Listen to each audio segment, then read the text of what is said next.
निवडणुकीच्या तोंडावरती भाजपला मोठा धक्का बसलाय। धैर्यशील मोहिते पाटील यांनी भाजपचा राजीनामा दिला। शरद पवारांच्या राष्ट्रवादीमध्ये ते प्रवेश करणार आहेत। मोहिते पाटलांना म्हाड्यामधनं उमेदवारीची शक्यता वर्तवली जाते। धैर्यशील मोहिते पाटील यांनी भाजपतनं राजीनामा दिलेला आहे। शरद पवारांच्या राष्ट्रवादीमध्ये ते प्रवेश करणार आहेत। म्हाड्यामधनं त्यांना उमेदवारीची शक्यता वर्तवली जाते। म्हाड्यामधनं महाविकास आघाडीचा उमेदवार कोण असणार याची बरीच चर्चा होती। त्यामध्ये धैर्यशील मोहिते पाटील यांचं सुद्धा नाव आघाडीवरती होतं आणि अखेर आता मोहिते पाटील यांनी भाजपतनं राजीनामा दिल्यानंतर आता त्यांना म्हाड्यामधनं उमेदवारी जाहीर होईल अशी शक्यता वर्तवली जाते।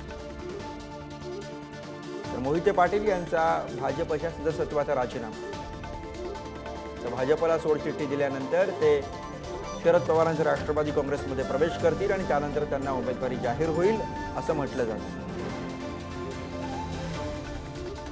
त्यामुळे आता महाविकास आघाडीमधला म्हाड्याचा तिढा सुटलाच चित्र जवळपास आपल्याला दिसू लागलंय। कारण धैर्यशील मोहिते पाटील हे म्हाड्यामधनं महाविकास आघाडीचे उमेदवार असतील असं म्हटलं जातं।